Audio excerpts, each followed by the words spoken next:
Thank you for having me here. And I'm very, very, very fond of Early Birds Club, especially because we are early risers. We rise early, we shine bright, brighter than the sun before the sun rises.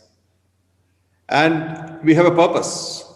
By rising early in a disciplined way, by collecting ourselves, aligning ourselves, we are delivering that brightness into this world.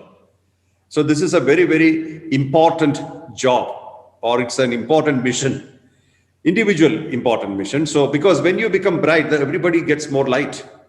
When you become positive, all people are happy. People want to be with you. So we can wipe out the pessimism and all the negative emotions like anger, hatred, jealousy, insecurity, possessiveness. All those things can be wiped out, and then what we see is the real us. So this could be a good journey. As you're discussing about journey, it might be a good idea to travel inside, to explore all these things and express this into the world outside.